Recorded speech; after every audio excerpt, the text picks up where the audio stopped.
নমস্কার, শুভেচ্ছা এবং শুভকামনা। আমি অ্যাস্ট্রোলজার বিজন চৌধুরী, জ্যোতিষ গবেষক এবং পরামর্শক। আজকে গুরুত্বপূর্ণ আলোচনা বিষয় 2026 সালে কোন ধরনের রোগগুলো বেশি দেখা যেতে পারে। রোগ ও রোগ তত্ত্ব। 2026 সাল আমরা সাধারণত জানি রবির বছর কিংবা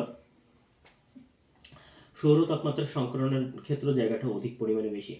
নর্মালজি জায়গা থেকে রবির ক্ষেত্র জায়গাটা বেশি দেখা যায়। এই 2026 সালে অর্থাৎ 2026 সালের পুরোটা অর্থাৎ জানুয়ারি থেকে ডিসেম্বর অবধি যদি আমরা হিসাব করি, তাহলে বৃহৎ কোনো মারণব্যাধি বা ছোঁয়াচে রোগ বা ভাইরাসজনিত কোনো রোগ দেখা যায় না। তবে এই 2026 সালে মানুষের ভিতরে সবথেকে বেশি রোগ আক্রান্তের সংখ্যা বেশি দেখা যায় স্ট্রোক জনিত রোগ, হার্ট অ্যাটাক জনিত রোগ এবং স্ট্রোক জনিত রোগ হওয়ার কারণে প্যারালাইসিসে আক্রান্ত হতে পারে। ক্যান্সার এবং টিউমারের সংখ্যাও অধিক পরিমাণে দেখা যেতে পারে। বিশেষ করে নারীরা জরায়ু সংক্রান্ত রোগে ভুগতে পারেন। মানুষের ব্রেন অকেজো হয়ে যাওয়ার সম্ভাবনা বেশি দেখা যায় প্রেম প্রণয়ে আসক্ত হওয়ার কারণে, এবং সেখান থেকে বাধা বিপত্তি বা ক্ষতিগ্রস্ত হওয়ার কারণে মানসিক সমস্যা দেখা যেতে পারে।